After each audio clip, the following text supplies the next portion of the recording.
칼바람이 살점을 도려낼 듯 맹렬하게 휘몰아치던 그날 밤, 늙은 초부 만석의 눈앞에 펼쳐진 것은 하얀 눈밭을 수놓은 붉은 선혈의 꽃들이었다. 자신의 거친 숨소리조차 눈보라 소리에 묻혀버릴 만큼 험한 날씨였으나 만석은 본능적으로 바위 뒤에 몸을 숨긴 채 덜덜 떨리는 손으로 입을 틀어막았다. 불과 몇 장장 떨어진 곳에서 검은 복면을 쓴 사내들이 허공을 가르며 사라진 직후였고, 그들이 지나간 자리에는 비단 옷이 갈기갈기 찢겨나간 여인 하나가 피투성이가 된 채 쓰러져 있었다. 그녀의 품에는 무엇인가 소중한 것이 들려있는 듯 끊어질 듯한 목숨을 부여잡고도 가슴팍을 웅크린 채 필사적으로 그것을 감싸 안고 있었다. 만석은 도망쳐야 한다는 이성이 머릿속을 지배했으나 여인의 마탄 눈동자가 허공을 헤매다 기어이 바위 뒤에 숨은 자신과 마주쳤을 때 발을 뗄 수 없는 기이한 힘에 눌리고 말았다. 그것은 살려달라는 애원이 아니었다. 죽음을 넘어선 어떤 처절한 의지가 담긴 눈빛. 이대로 죽어서는 안 된다는 어미의 본능이 뿜어내는 서슬퍼런 광기였다. 만석이 조심스레 발을 옮겨 여인에게 다가갔을 때 비릿한 피냄새가 차가운 눈바람에 실려 코끝을 찔렀다. 여인은 이미 창백하게 질려 핏기가 완전히 사라진 얼굴이었으나 만석의 옷자락을 움켜쥐는 소나기 힘만큼은 장정 못지않게 거셌다. 부디 이 아이를. 여인의 입술 사이로 터져나온 목소리는 쇠를 긁는 듯 거칠었으나 그 안에 담긴 간절함은 천근만근의 무게로 만석의 가슴을 짓눌렀다. 여인은 떨리는 손으로 피젖은 강보를 만석에게 내밀었고 그 안에는 놀랍게도 갓 태어난 핏덩이가 세상 모르고 잠들어 있었다. 만석이 엉겁결에 아이를 받아들자 여인은 품속 깊은 곳에서 반으로 쪼개진 옥피리 한 조각을 꺼내어 아이의 강보 틈에 끼워 넣었다. 이것이 유일한 증표입니다. 부디 살려주시오. 이름 없는 들꽃으로 살게 하시오.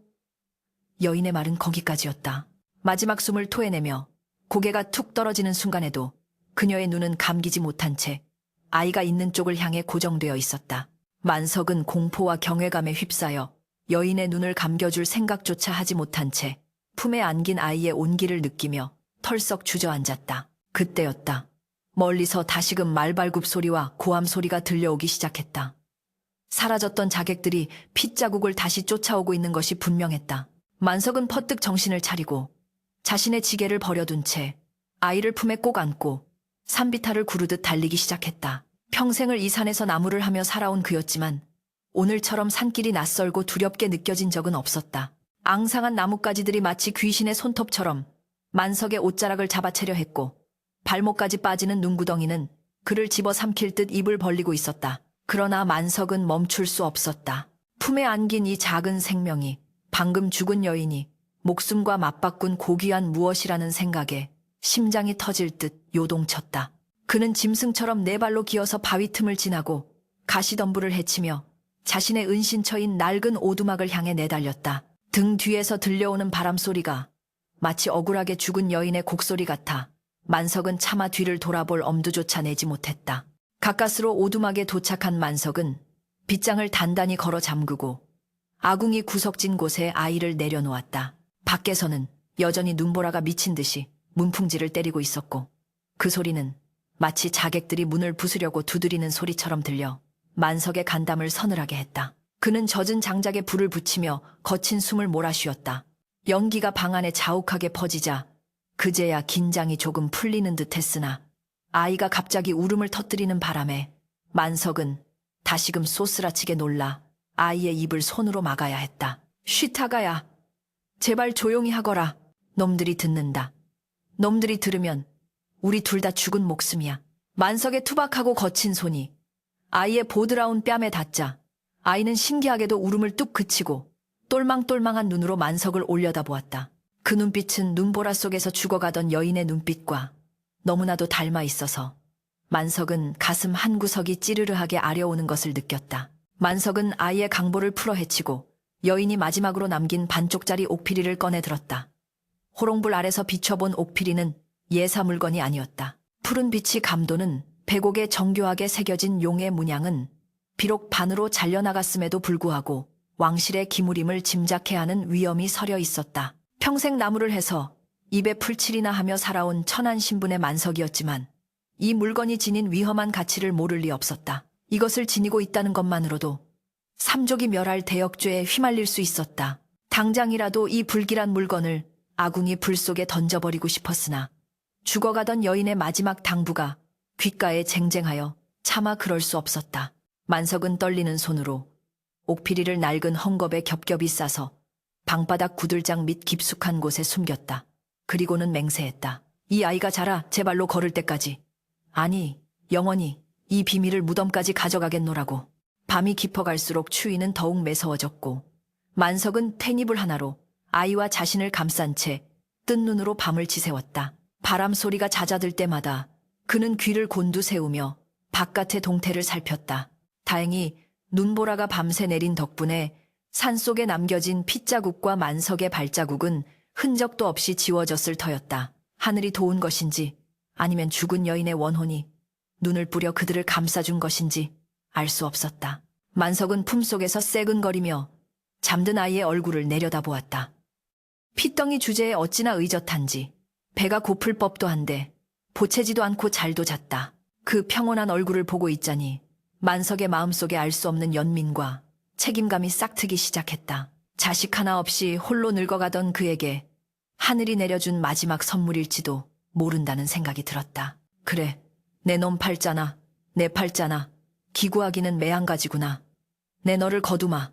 비록 천한 나무꾼의 자식으로 자라게 되겠지만 굶기지는 않으마.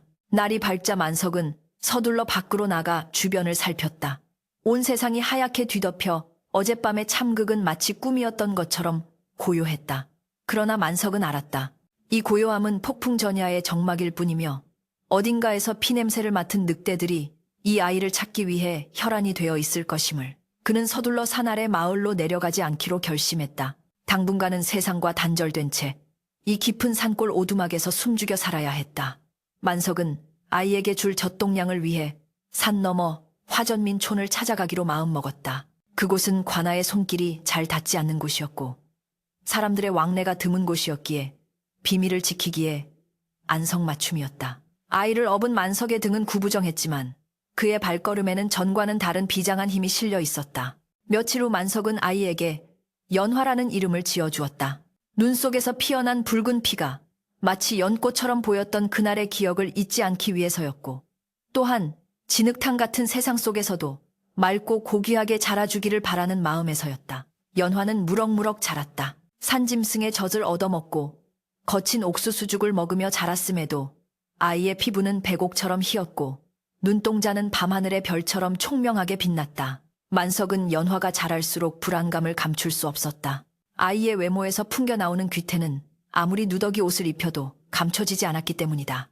혹여나 약초꾼들이나 사냥꾼들이 지나가다 아이를 보고 이상한 소문이라도 낼까봐 만석은 연화의 얼굴에 숯검정을 묻히고 머리를 헝클어뜨려 사내아이처럼 보이게 했다. 연화야, 넌 누가 물어봐도 내 아들이다. 알겠느냐? 밖에서는 절대로 계집아이 티를 내서는 안 된다. 만석의 당부에 어린 연화는 영문도 모른 채 고개를 끄덕이며 해맑게 웃을 뿐이었다. 그렇게 시간은 흘러 계절이 수없이 바뀌었다. 만석은 낮에는 나무를 하고 밤에는 연화를 지키며 하루하루를 살얼음판 걷듯 조심스럽게 보냈다. 그는 가끔 구들장 밑에 숨겨둔 옥피리를 꺼내보며 한숨을 쉬곤 했다. 이 반쪽짜리 옥피리가 언젠가 연화의 운명을 송두리째 뒤흔들 날이 올 것임을 예감했기 때문이다. 그것은 축복이 될 수도 아니면 멸문지화의 재앙이 될 수도 있는 양날의 검이었다. 만석은 그날이 최대한 늦게 오기를, 아니 영영 오지 않기를 천지신명께 빌고 또 빌었다. 그러나 운명의 수레바퀴는 인간의 힘으로 멈출 수 없는 법이었다. 15년이라는 세월이 흐르는 동안 조정에서는 잃어버린 왕녀를 찾는 은밀한 움직임이 멈추지 않고 있었고 영모를 꾀했던 자들은 자신들의 치부를 덮기 위해 끈질기게 생존자의 흔적을 쫓고 있었다. 어느 늦가을 저녁, 만석이 해질녘에 나무 한 짐을 지고 산을 내려오는데 마을 어기장터 분위기가 심상치 않았다. 관아의 포졸들이 벽보를 붙이고 있었고 사람들은 그 앞에 모여 웅성거리고 있었다. 만석은 불길한 예감에 모자를 깊게 눌러쓰고 사람들 틈에 섞여 벽보를 훔쳐보았다. 벽보에는 왕실에 잃어버린 보물을 찾는다는 명목하에 특정 연령대의 소녀들을 신고하라는 내용이 적혀 있었다. 그것은 표면적인 이유일 뿐 실상은 15년 전 사라진 왕녀를 색출하려는 저들의 수작임을 만석은 단번에 알아차렸다. 심장이 덜컥 내려앉는 것만 같았다. 그는 서둘러 자리를 뜨려 했으나 그때 날카로운 눈매를 가진 한 관리가 군중 속에서 만석의 뒷모습을 유심히 지켜보고 있었다. 만석이 지게를 지고 산길로 접어들 때까지 그 관리의 시선은 끈질기게 만석의 등을 쫓았다. 낡은 옷차림에 어울리지 않게 허둥지둥 도망치는 듯한 만석의 태도에서 관리는 짐승 같은 직감으로 수상한 냄새를 맡은 것이었다. 오두막으로 돌아온 만석은 식은땀으로 젖은 등을 벽에 기대며 거친 숨을 내쉬었다. 방 안에서는 15이 된 연화가 희미한 호롱불 아래서 집신을 삼고 있었다. 숯검정을 칠하지 않은 그녀의 얼굴은 좁은 방 안을 환하게 비출 만큼 눈부시게 아름다웠다. 만석은 그런 연화를 바라보며 가슴이 미어지는 고통을 느꼈다. 이제 더 이상 숨길 수 없는 때가 다가오고 있었다. 그는 떨리는 목소리로 연화를 불렀다. 연화야, 내일날이 밝는 대로 짐을 싸거라. 우리는 이곳을 떠나야 한다. 연화가 놀란 눈으로 만석을 바라보며 물었다. 갑자기 떠나다니요, 아버지. 무슨 일이 있으신 겁니까? 만석은 아무 말도 할 수 없었다.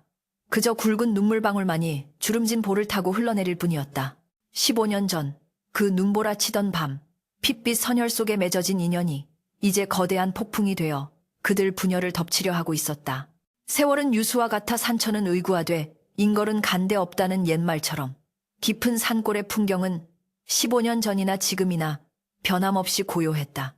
그러나 그 정막 속에서 피어난 한 송이 꽃 연화는 더 이상 숯검정으로 가릴 수 없는 찬란한 빛을 발하고 있었다.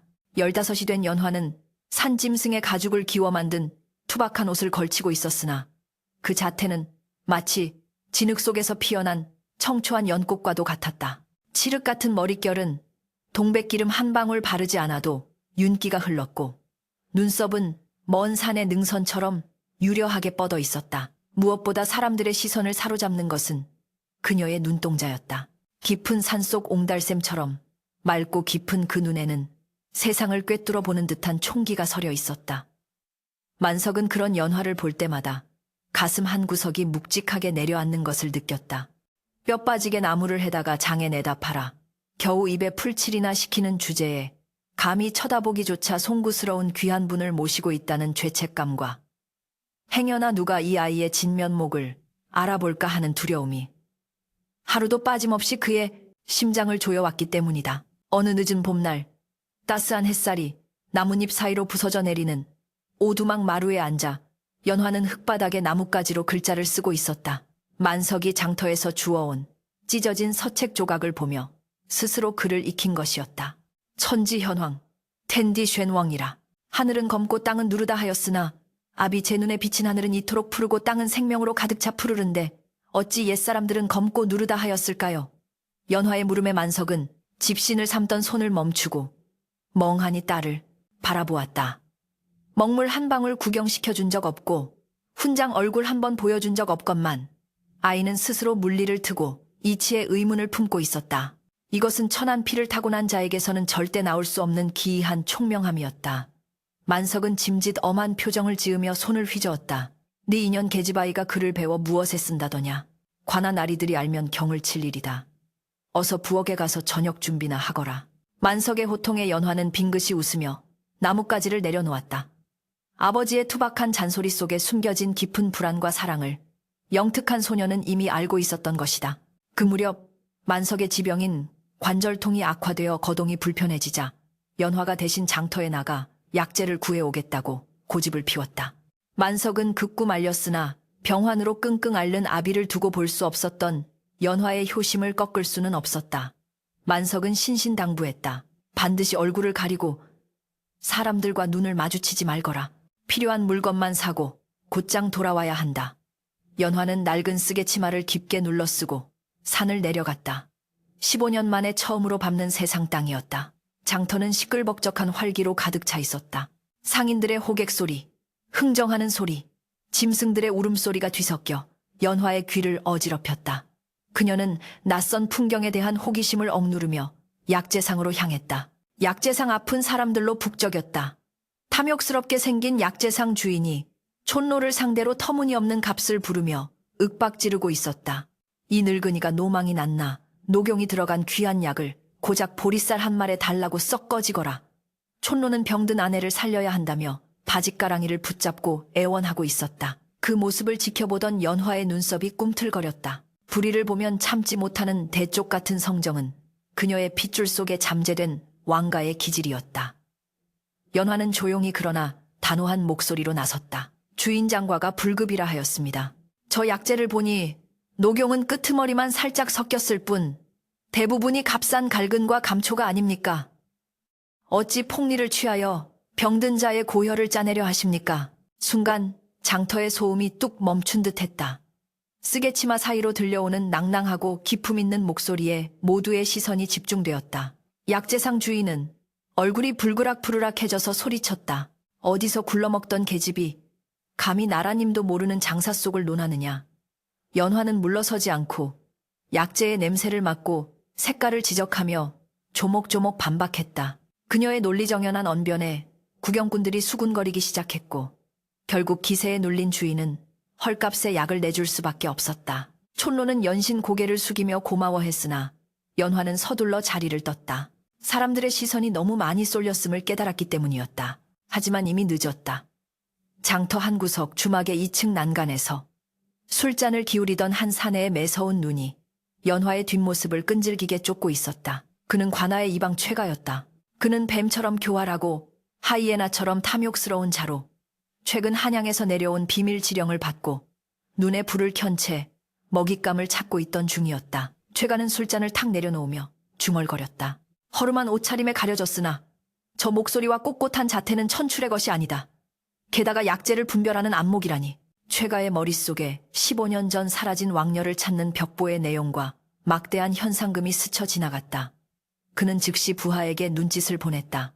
저 계집의 뒤를 밟아라. 어디서 누구와 사는지, 숟가락이 몇 개인지까지 샅샅이 알아내야 한다.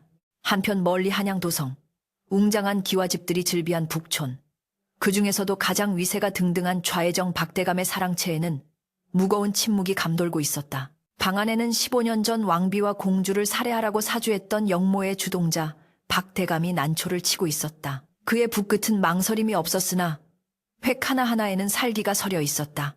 방문 밖에서 검은 옷을 입은 신복이 고개를 조아렸다. 대감마님 지방 관아에서 심상치 않은 보고가 올라왔습니다. 산골에 숨어 사는 나무꾼의 딸이 나이에 맞지 않는 기이한 학식과 용모를 지녔다는 소문이 옵니다. 나이 또한 잃어버린 그 아이와 정확히 일치하옵니다. 박대감의 붓이 뚝 멈추었다. 하얀 화선지 위로 먹물 한 방울이 툭 떨어져 검게 번져나갔다. 그는 천천히 고개를 들어 신복을 바라보았다. 세월의 흐름에도 변치 않는 그의 냉혹한 눈빛은 보는 이를 얼어붙게 만들었다. 15년이다. 강산이 변하고도 남을 시간이지. 쥐새끼 한 마리가 끈질기게 살아남아 내 숨통을 조이려 드는구나. 박대감은 붓을 꺾어버리며 차갑게 명령했다. 확실치 않아도 좋다. 의심 가는 싹은 모조리 잘라버려야 후환이 없는 법. 그림자들을 풀어라. 만약 그 아이가 진짜라면 이번에는 실수 없이 그 압이라는 작자까지 모조리 도륙을 내야 할 것이다. 그의 목소리에는 일말의 망설임도 자비도 없었다. 오직 자신의 권력을 지키기 위한 잔혹한 집념만이 있을 뿐이었다. 그 시각 산골 오두막으로 돌아온 연화는 가슴이 두근거려 진정할 수가 없었다. 장터에서 느꼈던 낯선 시선 등 뒤에 꽂히는 듯했던 서늘한 기운이 지워지지 않았다. 만석은 연화가 가져온 약을 다리면서도 평소보다 말이 없는 딸의 눈치를 살폈다. 무슨 일이 있었느냐, 누가 해코지라도 했느냐. 만석의 물음에 연화는 고개를 저으며 애써 웃어 보였다. 아니에요, 아버지. 그저 사람이 많아 조금 어지러웠을 뿐입니다. 그러나 만석은 알 수 있었다. 딸의 눈빛에 드리운 그늘은 단순한 피로가 아니었다. 짐승의 육감을 가진 만석은 본능적으로 위험이 코앞까지 닥쳐왔음을 감지했다. 바람소리가 예전 같지 않았다. 나뭇잎이 스치는 소리마저 누군가 소곤거리는 밀담처럼 들려왔다. 며칠 후 우려는 현실이 되어 나타났다. 흙먼지를 일으키며 관아의 포졸들이 산길을 올라온 것이다. 그 맨 앞에는 뱀 같은 눈을 한 이방 최가가 뒷짐을 진 채 거만하게 서 있었다. 만석은 나무를 패다 말고 도끼를 쥔 손에 힘을 주며 그들을 맞이했다. 관아에서 어인일로 이 누추한 곳까지 오셨습니까요? 만석은 최대한 허리를 굽히며 비굴한 미소를 지어 보였으나 등 뒤로는 식은땀이 줄줄 흘러내렸다. 최가는 덴마루에 걸터앉아 집안을 훑어보았다. 지나가던 길에 목이 말라 물 한 바가지 얻어 마시러 왔네. 듣자 하니 자네에게 관연한 딸이 하나 있다지. 만석의 심장이 덜컥 내려앉았다. 방 안에서 숨죽이고 있을 연화를 생각하니 눈앞이 캄캄해졌다. 예, 그저 못난 여식 하나 데리고 삽니다요. 병약하고 볼품없는 아이라 남들 앞에 내놓기도 부끄럽습니다. 만석이 더듬거리며 변명했지만 최가는 비릿한 웃음을 흘리며 방문 쪽을 턱짓으로 가리켰다. 볼품이 없는지 있는지 내 직접 봐야겠네. 물은 그 아이더러 떠오라 하게 거역할 수 없는 명령이었다. 거절했다가는 당장이라도 포졸들이 들이닥칠 기세였다. 만석이 어쩔 줄 몰라 발을 동동 구르는데 끼익 소리와 함께 방문이 열렸다. 그리고 연화가 밖으로 나왔다. 그녀는 낡은 무명옷을 입고 고개를 푹 숙인 채 물바가지를 들고 있었다. 하지만 문지방을 넘는 그녀의 걸음걸이, 물바가지를 건네는 손끝의 우아함은 숨길 수가 없었다. 최가는 물을 받아 마시는 척하며 연화의 얼굴을 집요하게 뜯어보았다. 숯검정을 칠하지 않은 맑은 얼굴, 긴장으로 파르르 떨리는 속눈썹, 그리고 결정적으로 귓불 뒤에 희미하게 남아있는 작은 점. 최가의 눈이 번뜩였다. 그는 15년 전 궁궐의 궁녀로부터 들었던 이야기를 기억하고 있었다. 사라진 공주의 귓가에 파달만한 붉은 점이 있었다는 것을. 올해 나이가 몇이냐? 최가가 낮게 물었다. 연화는 대답하지 않고 만석의 뒤로 숨었다. 만석이 대신 황급히 대답했다. 10다. 아니 14살입니다요. 늦게 태어나 아직 철이 없습니다. 만석의 거짓말에 최가는 의미심장한 미소를 지었다. 14이라. 그래 알겠네. 물맛이 아주 좋구먼. 최가는 자리에서 일어났다. 별다른 행패도 부리지 않고 순순히 돌아가는 듯했다. 그러나 돌아선 그의 등 뒤로 흐르는 기운은 들어올 때보다 훨씬 더 살벌하고 음습했다. 산길을 내려가는 최가는 부하에게 나직이 속삭였다. 한양으로 파발을 띄워라. 찾았다고. 박대감께 전해라. 의심할 여지 없는 그 물건을 찾았다고. 포졸들이 사라진 후 만석은 다리에 힘이 풀려 주저앉았다. 이제 더 이상 이곳은 안전하지 않았다. 그는 떨리는 손으로 연화의 어깨를 감싸 안았다. 연화야, 짐을 싸거라. 아니 짐 같은 건 필요 없다. 지금 당장 떠나야 한다. 하지만 연화는 움직이지 않았다. 그녀는 아버지의 눈을 똑바로 바라보며 물었다. 아버지 저들은 누구입니까? 그리고 저는 대체 누구입니까? 왜 저들이 저를 그런 눈으로 보는 것입니까? 연화의 눈에 고인 눈물이 툭 떨어졌다. 15년간 억눌러왔던 의문이 터져나오는 순간이었다. 만석은 차마 입을 뗄 수 없었다. 진실을 말하는 순간 연화가 겪어야 할 고통과 감당해야 할 운명의 무게가 얼마나 잔인한지 알기 때문이었다. 그러나 밖에서는 이미 어둠이 밀려오고 있었고 그 어둠 속에는 피에 굶주린 칼날들이 번득이고 있었다. 도망칠 곳 없는 막다른 길. 부녀의 운명은 풍전등화처럼 위태롭게 흔들리고 있었다. 어둠이 내려앉은 오두막 안에는 숨막히는 침묵만이 감돌고 있었다. 호롱불 심지가 타들어가며 내는 미세한 소리조차 천둥소리처럼 크게 들릴 만큼 만석과 연화 사이의 공기는 팽팽하게 당겨진 활시위와 같았다. 만석은 떨리는 손으로 방문을 걸어 잠그고 창호지 문틈으로 새어 들어오는 달빛을 등진 채 연화 앞에 무릎을 꿇었다. 평생을 아비라 부르며 따랐던 투박한 나무꾼이 갑자기 자신 앞에 엎드리는 모습을 본 연화는 쏘스라치게 놀라 뒷걸음질 쳤다. 아버지, 이게 무슨 당치 않은 행동이십니까? 어서 일어나십시오. 제발 이러지 마십시오. 연화의 목소리는 물기에 젖어 파르르 떨리고 있었다. 그러나 만석은 고개를 들지 않았다. 바닥에 이마를 ጧ칠 듯 깊이 숙인 그의 등 위로 15년간 묵혀온 죄책감과 비밀의 무게가 짓누르고 있었다. 아가, 아니 아기씨, 이 천한 놈을 용서하십시오. 저는 아기씨의 아비가 아닙니다. 저는 그저 그날 밤 피 묻은 눈밭에서 아기씨를 주워 온 미천한 종놈일 뿐입니다. 만석의 입에서 터져나온 고백은 연화의 가슴에 비수처럼 꽂혔다. 믿을 수 없는 이야기였다. 아니, 믿고 싶지 않은 이야기였다. 그러나 연화의 머릿속에는 조금 전 이방 최가가 훑어보았던 자신의 귓불, 뒤점과 알 수 없는 저기로 가득 찼던 그들의 눈빛이 주마등처럼 스쳐 지나갔다. 만석은 비틀거리는 몸을 일으켜 방바닥 구석 15년간 아무도 건드리지 않았던 구들장을 들어 올렸다. 퀴퀴한 먼지 냄새와 함께 드러난 작은 흙구덩이 속에는 낡고 해진 헝겊꾸러미가 놓여 있었다. 만석이 떨리는 손길로 헝겊을 한 꺼풀씩 벗겨내자 어둠 속에서도 은은하게 푸른 빛을 발하는 반쪽짜리 옥피리가 모습을 드러냈다. 용의 비늘이 정교하게 조각된 반으로 쪼개졌음에도 기품을 잃지 않은 옥피리였다. 만석은 그것을 두 손으로 받쳐들어 연화에게 바쳤다. 이것이 아기씨의 친부모님께서 남기신 유일한 증표입니다. 15년 전 그 참혹했던 밤, 놈들의 칼날에 쓰러지면서도 어머니 되시는 분께서 목숨 걸고 지키려 했던 것입니다.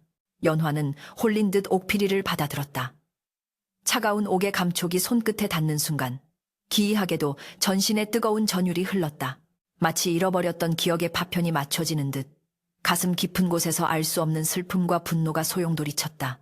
옥피리의 절단면을 어루만지는 연화의 손길 위로 뜨거운 눈물이 뚝뚝 떨어졌다. 그렇다면 저를 낳아주신 분들은 모두 돌아가신 것입니까? 연화의 물음에 만석은 굵은 눈물을 흘리며 고개를 끄덕였다. 어머니께서는 제 품에 아기씨를 안겨주고 숨을 거두셨고 아버님은 누구신지조차 알지 못합니다. 허나 이 옥피리의 문양으로 보건대 필시 왕실의 귀한 분이실 것입니다. 만석은 말을 잇지 못하고 오열했다. 제 놈이 죽을 죄를 지었습니다. 진작 관아에 알리고 신분을 찾아드렸어야 했는데 놈들의 칼날이 두려워 감히 나서지 못하고 산속에 숨어 아기씨를 천한 나무꾼의 딸로 살게 했습니다. 그때였다. 바깥에 고요를 찢고 매캐한 냄새가 문틈 사이로 스며들기 시작했다. 타는 냄새였다. 동시에 사방에서 바스락거리는 소리가 들려왔다. 마른 낙엽을 밟는 짐승의 발소리가 아니라 훈련된 자객들이 숨을 죽이고 포위망을 좁혀오는 은밀한 살기였다. 만석은 짐승 같은 본능으로 고개를 번쩍 들었다. 놈들이다, 놈들이 기어이 냄새를 맡고 왔구나. 만석은 황급히 옥피리를 다시 헝겊에 싸서 자신의 품 깊숙이 찔러 넣었다. 그리고는 연화의 팔을 잡아 끌며 다급하게 외쳤다. 아기씨, 지금 당장 떠나셔야 합니다. 뒷문 쪽에 개구멍을 파두었습니다. 그곳으로 나가 산비탈을 타고 곧장 숲으로 들어가십시오. 절대 뒤를 돌아보지 말고 발이 부르트도록 달려야 합니다. 연화는 만석의 옷자락을 붙잡고 고개를 저었다. 아버지를 두고 혼자 갈 수는 없습니다. 같이 가요, 아버지. 어허, 이놈이 아버지가 아니라지 않습니까? 만석은 생전 처음으로 연화에게 버럭 고함을 질렀다.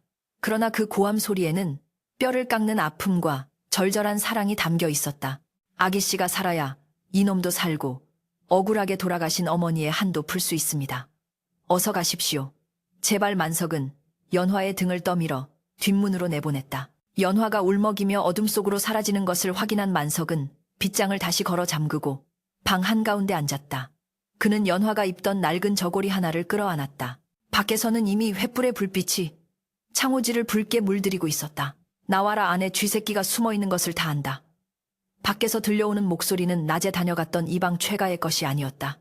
훨씬 더 묵직하고 살기가 등등한 살생을 밥 먹듯이 하는 자들의 목소리였다. 후. 허공을 가르는 소리와 함께 불화살이 비오듯 쏟아졌다. 초가지붕에 불이 붙자 오래된 집단은 순식간에 화마에 휩싸였다. 매캐한 연기가 방 안을 가득 채웠고 열기가 피부를 태울 듯 달려들었다. 만석은 콜록거리며 바닥을 기었다. 그는 자신이 미끼가 되어야 함을 알았다. 연화가 도망칠 시간을 벌기 위해서는 자신이 이곳에서 죽은 척하거나 놈들의 시선을 완전히 끌어야 했다. 만석은 부직갱이를 집어들고 문을 박차고 나갔다. 이놈들아, 죄 없는 늙은이를 왜 죽이려 하느냐. 불길이 치솟는 오두막을 배경으로 도끼를 휘두르는 만석의 모습은 흡사 지옥에서 기어나온 악귀와도 같았다. 검은 복면을 쓴 자객 대여섯 명이 마당을 포위하고 있었다. 그들은 만석이 나오자마자 가차없이 칼을 휘둘렀다. 늙은 나무꾼의 힘으로는 훈련된 무사들을 당해낼 재간이 없었다. 만석은 어깨와 허벅지에 깊은 상처를 입고 피를 뿜으며 쓰러졌다. 딸려는 어디 있느냐? 그 계집을 어디로 빼돌렸어? 자객의 우두머리가 만석의 멱살을 잡고 으르렁거렸다. 만석은 피 섞인 침을 놈의 얼굴에 뱉으며 비릿하게 웃었다. 딸이라니. 내 딸려는 며칠 전 병으로 죽어 저 뒷산에 묻었다. 쿨럭. 너희 놈들이 찾는 게 귀신이라도 된단 말이냐. 만석의 처절한 연기에 자객들은 잠시 주춤했다. 오두막은 이미 거대한 불덩어리가 되어 무너져 내리고 있었고 방 안의 인기척은 느껴지지 않았다. 대감마님의 명이시다. 의심 가는 것은 모두 태워 없애라 했지. 이 늙은이도 태워버려라. 우두머리의 명령에 자객들은 쓰러진 만석을 불타는 집 쪽으로 발로 차넣었다. 만석은 비명을 지르며 불길 속으로 굴러들어갔다. 뜨거운 불길이 살을 파고들었지만 그는 이를 악물고 비명을 삼켰다. 자객들이 불타는 집을 확인하고 돌아설 때까지 그는 죽은 듯이 불길 속에 엎드려 있었다. 다행히 무너져 내린 석가래가 기둥에 걸치면서 작은 공간이 생겼고 만석은 그 틈새로 기어들어가 젖은 멍석을 뒤집었었다. 지옥 같은 열기 속에서 정신이 혼미해졌지만 품속에 품은 옥피리의 서늘한 감촉만이 그를 깨어있게 했다. 살아야 한다. 살아서 이 옥피리를 주상전하께. 얼마나 시간이 흘렀을까. 자객들의 말발굽 소리가 멀어지고 불길도 사그라들어 잿더미만 남았을 때 숯덩이처럼 검게 변한 더미 속에서 무언가가 꿈틀거렸다. 만석이었다. 그는 온몸에 화상을 입고 피투성이가 된 채 재를 헤치고 기어나왔다. 머리카락은 다 타버렸고 한쪽 다리는 절뚝거렸지만 그의 눈빛만은 형형하게 살아있었다. 그는 폐허가 된 오두막을 뒤로 하고 연화가 도망친 숲 쪽을 바라보았다. 다행히 놈들은 연화의 흔적을 찾지 못한 듯했다. 이제 연화는 세상에 홀로 남겨졌다. 자신을 죽은 줄로만 알 것이다. 만석은 가슴이 찢어지는 듯 했으나 오히려 그것이 다행이라 여겼다. 자신이 죽어야 놈들의 추격이 멈출 것이기 때문이다. 만석은 품속을 더듬어 옥피리를 확인했다. 그 으름이 묻었을 뿐 옥피리는 멀쩡했다. 그는 비틀거리는 몸을 일으켜 세웠다. 갈 곳은 단 한 군데뿐이었다. 한양, 구중궁궐 깊은 곳. 만백성의 억울함을 들어준다는 신문고가 있는 곳. 이 옥피리가 진짜 왕실의 물건이라면, 그리고 연화가 진짜 왕녀라면 이 물건을 알아볼 사람은 오직 이 나라의 지존주상 전하뿐이었다. 촌부의 몸으로, 그것도 역적의 누명을 쓸지도 모르는 상황에서 왕을 알현한다는 것은 자살 행위나 다름없었다. 하지만 만석은 두렵지 않았다. 이미 한 번 죽었다 살아난 목숨이었다. 그는 찢어진 옷자락을 묶어 상처를 동여매고 북쪽 하늘을 향해 절뚝이는 발걸음을 옮겼다. 그의 등 뒤로 동이 터오고 있었다. 잿더미 속에서 피어오르는 마지막 연기처럼 만석의 처절한 복수와 진실을 향한 여정이 시작되고 있었다. 한편 밤새 숲을 헤매던 연화는 먼 발치에서 치솟는 불길을 보며 주저앉아 오열했다. 아버지가 세상 전부였던 아버지가 저 불길 속에 있었다. 돌아가고 싶어도 갈 수 없는 참혹한 현실 앞에 연화는 입술을 깨물며 피눈물을 흘렸다. 그러나 그녀는 쓰러지지 않았다. 아버지가 목숨을 버려가며 살려낸 목숨이었다. 그녀는 숲속 깊은 곳, 예전에 아버지가 알려주었던 낡은 산신각을 향해 몸을 숨겼다. 그리고 가슴 속에 맹세했다. 반드시 살아남아 이 억울함을 밝히겠노라고. 핏줄의 비밀이 무엇이든 자신을 길러준 아버지를 죽음으로 내 먼자들을 찾아내어 반드시 대가를 치르게 하겠노라고. 연화의 눈동자 속에서 불타던 오두막의 불길이 꺼지지 않고 이글거리고 있었다. 한양의 거리는 화려했으나 만석의 눈에는 그저 흐릿한 잔상으로만 비칠 뿐이었다. 산송장이나 다름없는 몰골로 천리길을 걸어온 그의 발바닥은 문드러져 뼈가 보일 지경이었고 화상을 입은 피부는 쨌다 터져 진물이 흘러내렸다. 사람들은 그를 괴물 보듯 피하며 손가락질했으나 만석은 오직 한 곳, 창덕궁의 정문인 돈화문만을 바라보며 이를 악물었다. 그의 품속에는 체온으로 데워진 옥피리 조각이 심장 박동에 맞춰 펄떡이고 있었다. 궐문 앞에는 창을 든 금군들이 서슬퍼런 눈으로 백성들을 감시하고 있었다.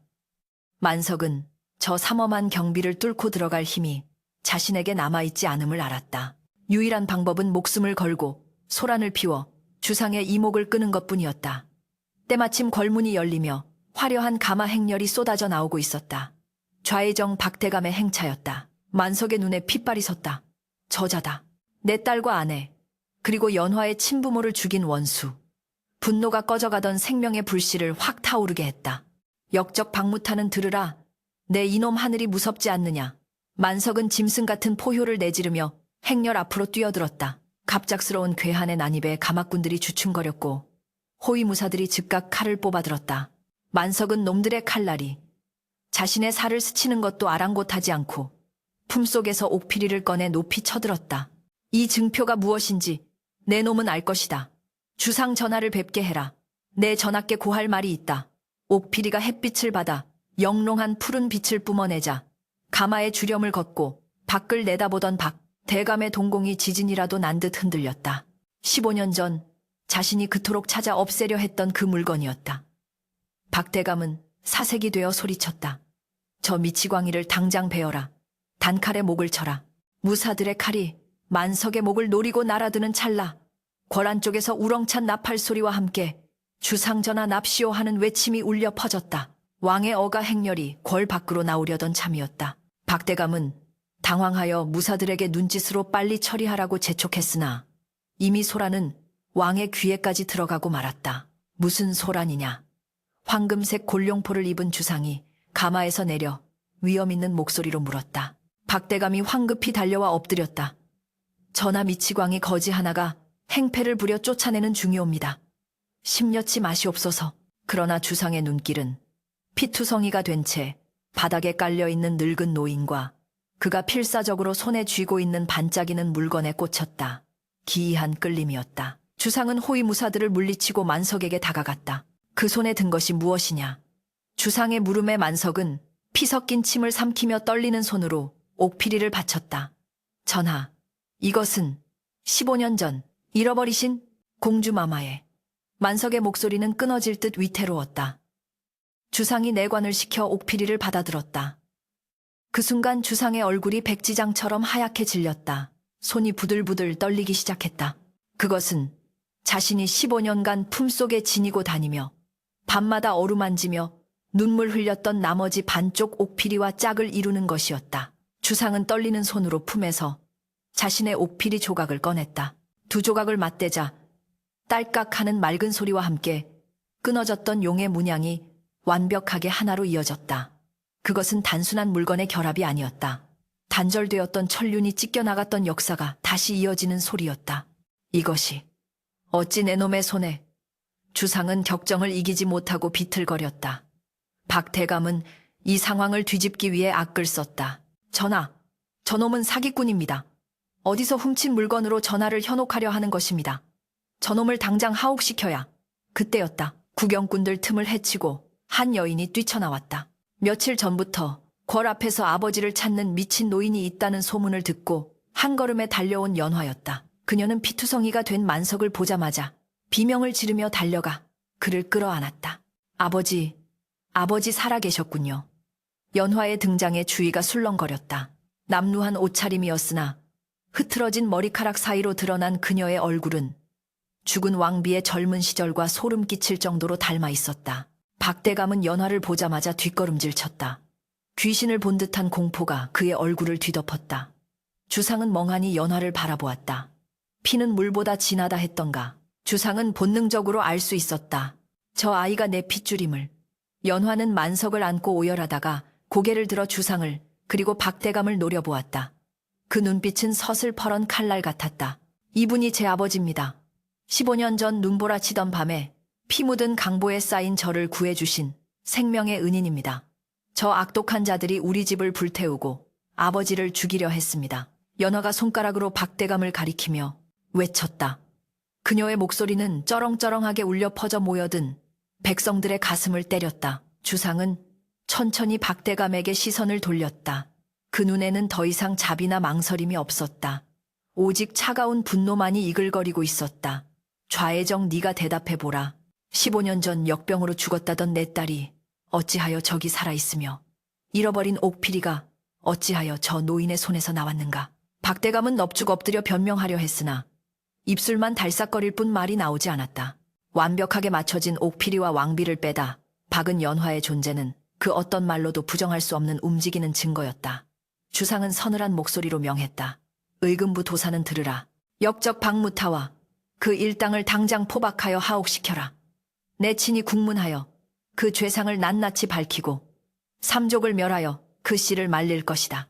금군들이 박대감을 덮쳤다. 천하를 호령하던 권신이 죄인의 신세가 되어 질질 끌려가는 꼴은 참혹하고도 통쾌했다. 백성들은 환호성을 질렀고 일부는 돌을 던지며 욕설을 퍼부었다. 소란이 진정되자 주상은 떨리는 걸음으로 연화에게 다가갔다.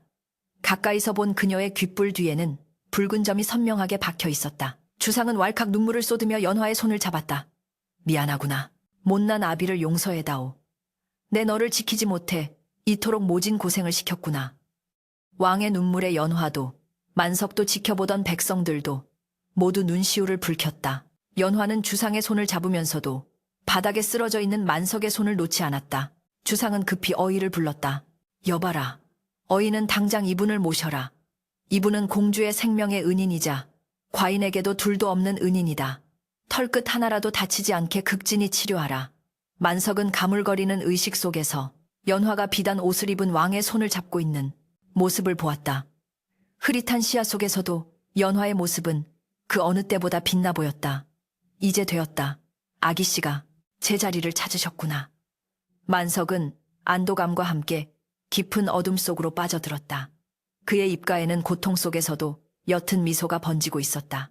그것은 평생을 바쳐 지켜온 약속을 완수한 자만이 지을 수 있는 숭고하고도 평온한 미소였다. 궁궐은 발칵 뒤집혔다. 죽은 줄 알았던 공주가 살아 돌아왔다는 소식은 삽시간에 도성 전체로 퍼져나갔고 만석의 영웅적인 희생담은 사람들의 입에서 입으로 전해지며 전설이 되었다. 연화는 명주 공주로 책봉되어 잃어버렸던 이름을 되찾았다. 그녀는 가장 먼저 만석이 머물고 있는 처소로 달려갔다. 어이들의 밤샘 치료 덕분에 만석은 고비를 넘겼으나 온몸에 남은 화상 자국과 흉터는 그가 겪은 고초를 여실히 보여주고 있었다. 비단 이불에 누워있는 아버지의 낯선 모습에 연화는 눈물을 흘리며 그의 거친 손을 뺨에 비볐다.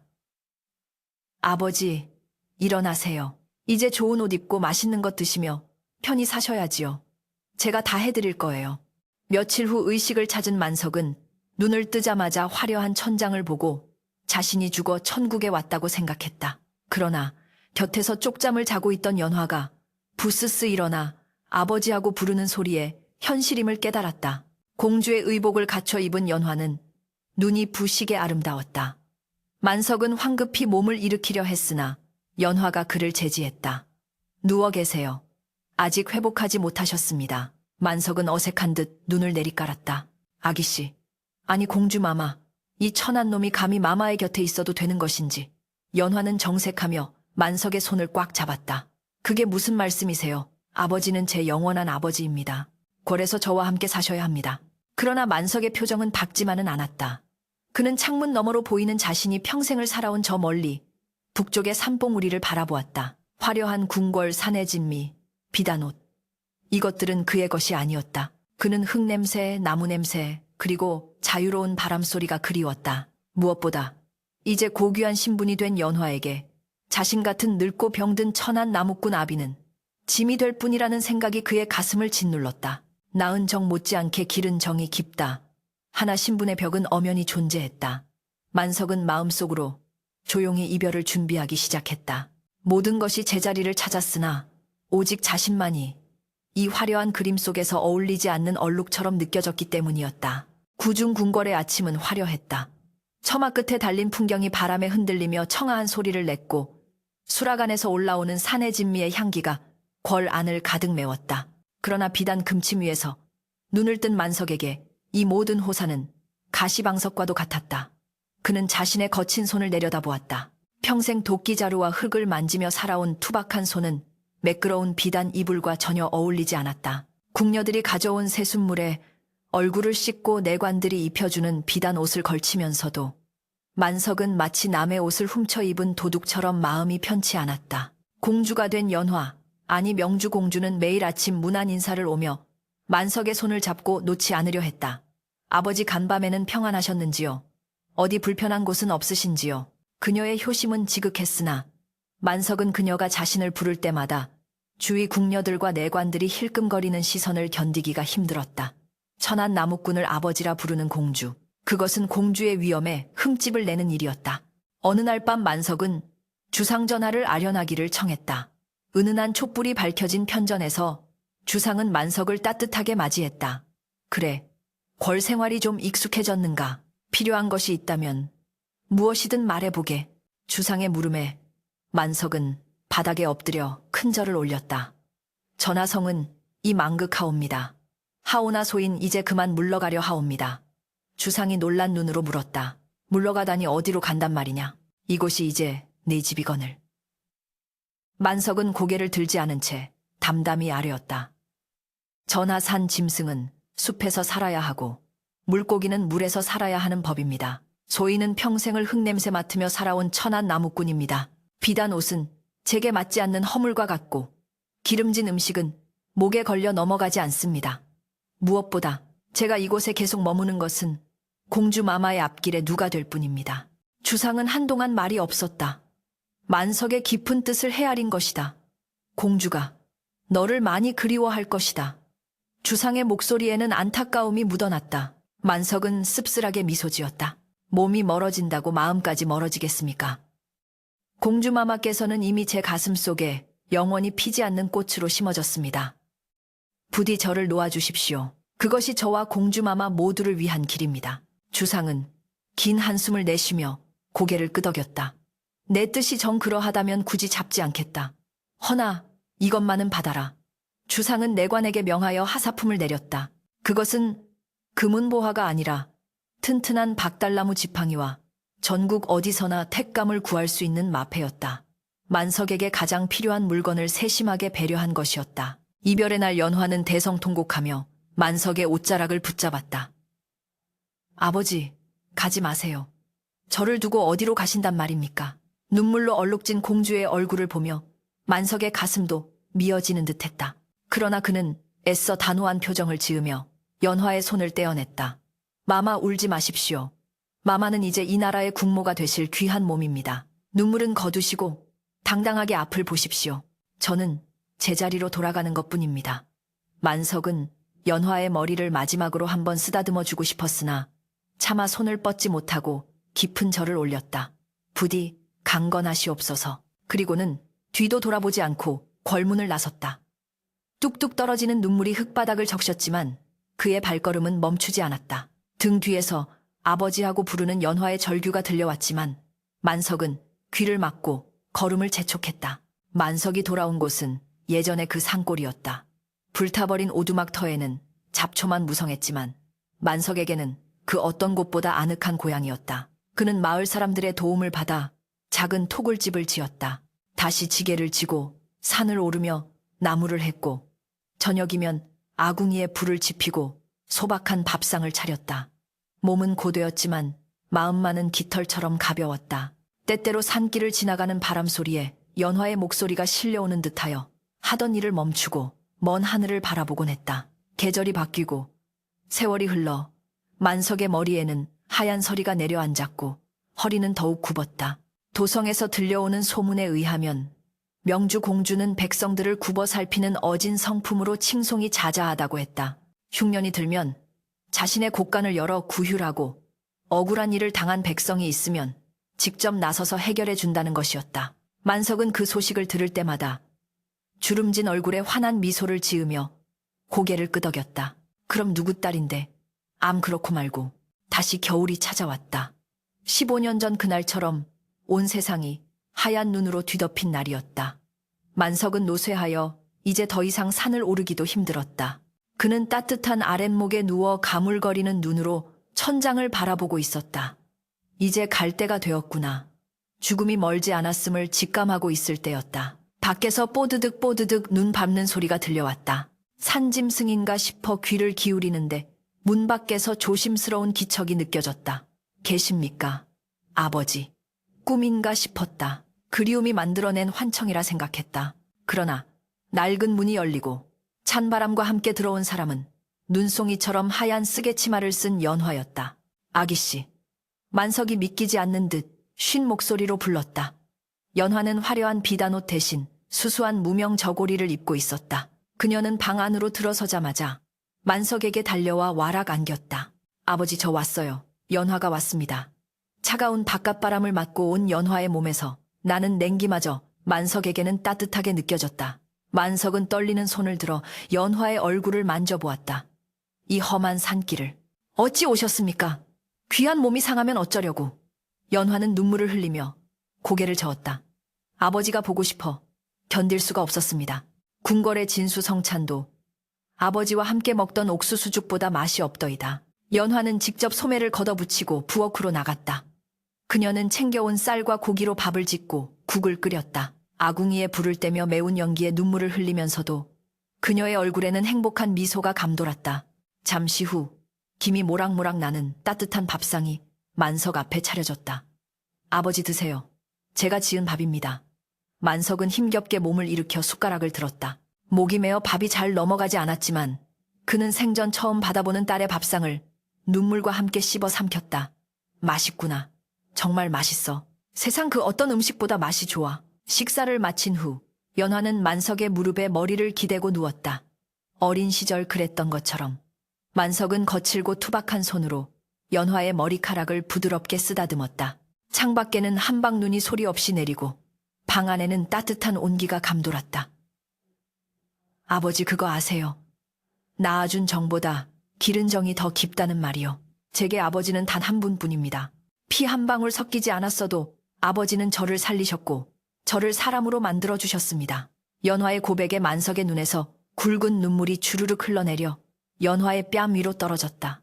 고맙다. 고맙다. 내 딸로 와줘서 고맙고 이렇게 늙은이를 잊지 않고 찾아줘서 고맙다. 만석의 손길이 점점 느려졌다. 그의 호흡은 잦아들었지만 표정은 그 어느 때보다 평온했다. 15년 전 피바람 부는 눈밭에서 시작된 인연이 다시 눈 내리는 겨울날 평화롭게 매듭지어지고 있었다. 그는 자신의 품 안에서 세상 가장 편안한 얼굴로 잠든 딸을 내려다보며 마지막 숨을 길게 내쉬었다.